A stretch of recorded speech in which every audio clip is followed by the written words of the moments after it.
एक टेबो क्वेश्चन है थोड़ा सा, वो इसलिए ही आ रहा है दिमाग में क्योंकि मैंने बहुत सारे लोगों के कमेंट्स पढ़े हैं, उन लोगों के कमेंट्स के थ्रू इमोशन समझे।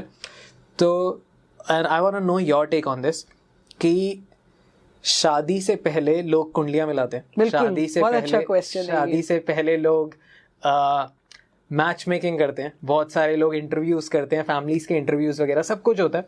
बट क्या शादी से पहले जो भी अरेंज मैरिजेस हो रही हैं या फिर लव मैरिज हो रही है उनको टेस्ट करा लेनी चाहिए? मैं ये पूछ क्यों रहा हूं, मैं ये भी बताता हूँ क्योंकि बहुत सारे लोगों का शादी के बाद हमारे को आने वाला टाइम यही होगा।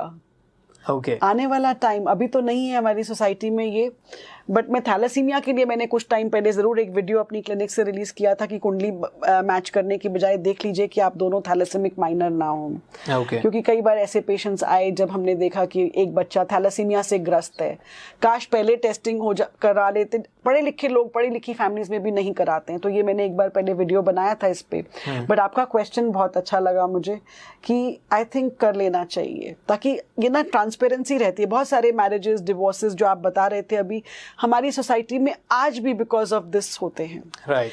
तो अगर चीज़ पहले ही क्लियर है तो आपको भी पता है कि भाई हमने शादी क्या सोच समझ के की है और कंपेनियनशिप ज़रूरी है या हमारा मेन गोल है कि रिप्रोडक्टिव करियर। बट हमारी शादियों में देखो, एक हम डिनाई नहीं कर सकते कि कंपेनियनशिप के अलावा फैमिली स्टार्ट करना भी बहुत ज़रूरी है। एक बच्चा होना एक शादी को चलाते रखने के लिए भी ज़रूरी होता है, इमोशनली भी ज़रूरी होता है।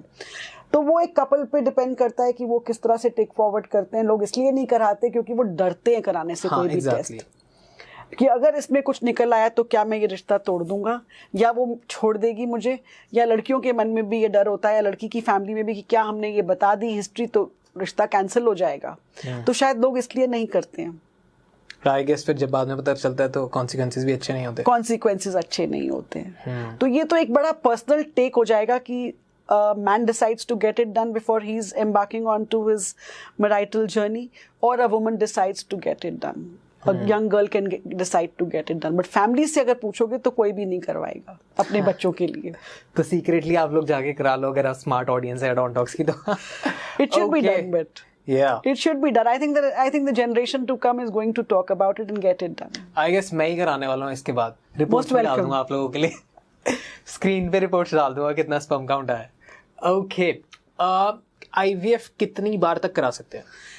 देखिए 3 आईवीएफ साइकिल्स या फिर 10 गुड एम्ब्रियोज अगर हम ट्रांसफर कर चुके हैं और प्रेगनेंसी नहीं आई है तो we should call it a day and stop करना चाहिए और accept again the doctor also should not continue going on and accept it that yes we need to talk about it now and either it is the egg quality और the sperm. You done the cycles, अगर एक ही clinic में cycles हुई हैं तो आपके पास पूरा embryology record भी है, क्लिनिकल रिकॉर्ड भी है, आपके पास सब कुछ। आप उसे बैठ के स्टडी कीजिए, एनालाइज कीजिए, रेट्रोस्पेक्टिवली देखिए कि कहाँ क्या हो सकता था और उसके बाद एक निष्कर्ष पे पहुंचिए। मैंने पहले भी कहा कि 80% of the times it is the egg which is the culprit there और 10% sperms or 10% it is the lining of the uterus. So you will have an answer to this question.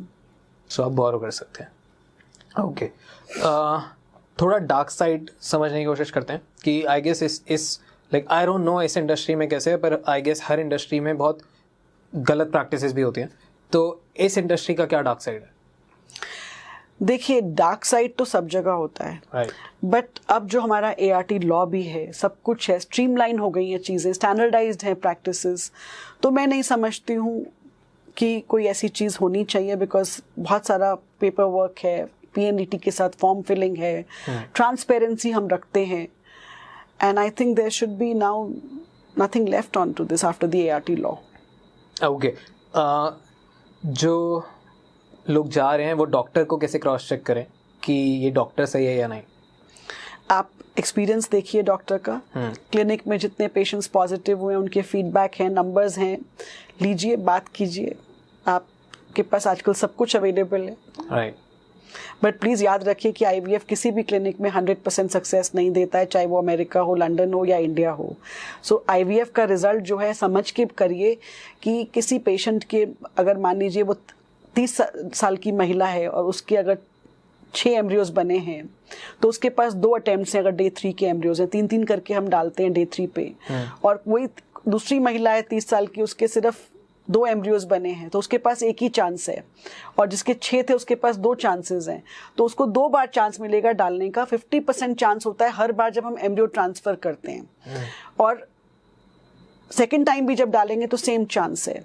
Okay, so this is how an IVF cycle works. It is 50 to 60% success पर embryo transfer. Pickup से इसका संबंध नहीं होता है।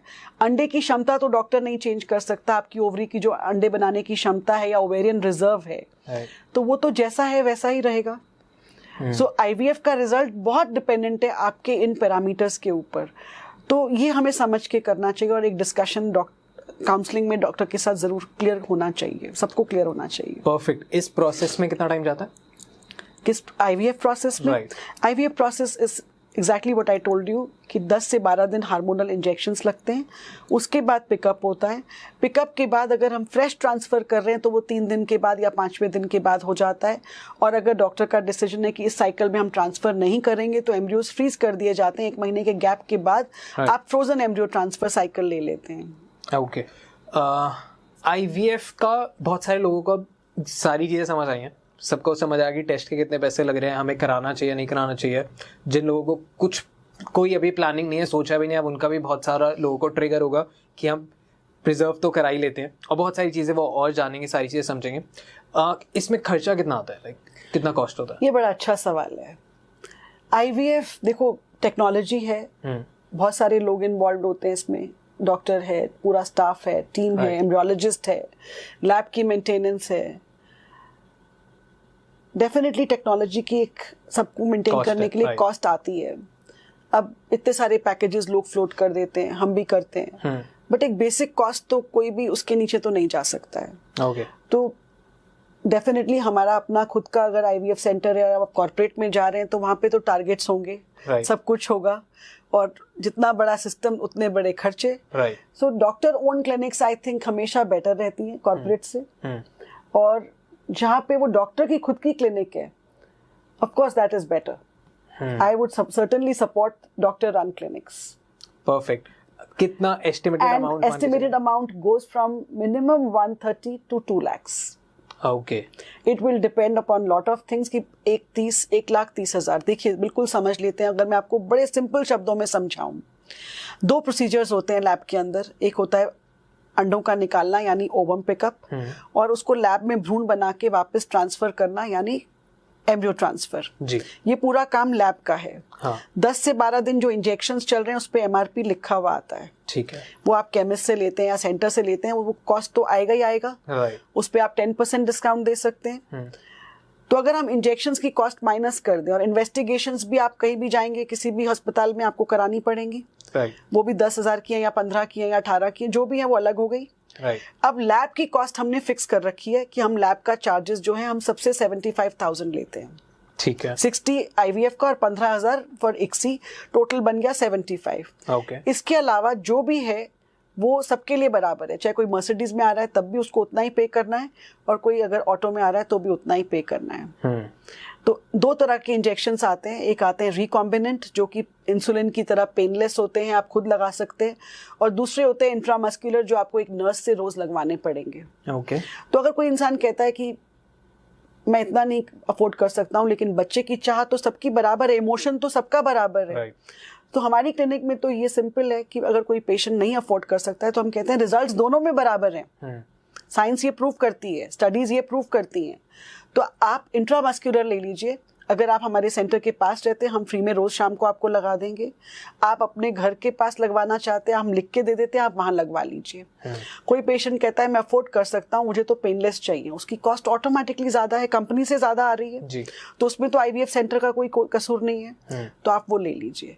तो lab के charges हमने सबके लिए बराबर कर दिए, और उस पर भी अगर किसी को दिक्कत है तो हम टाइम दे देते हैं कि आप 3 महीने में पे कर दीजिए या 2 महीने में कर दीजिए, but no interest charge.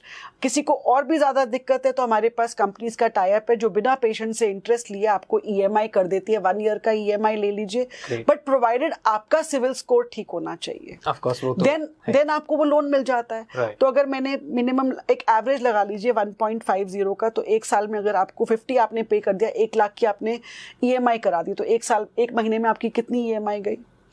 1 lakh को आप 12 में डिवाइड कर दीजिए, या 10 में भी किया तो 10,000 होगी, 12 में किया तो 9,000 समथिंग बनेगी। तो पर मंथ आप इतना अगर पे कर रहे हैं तो आई थिंक ये डुएबल हो जाता है फिर।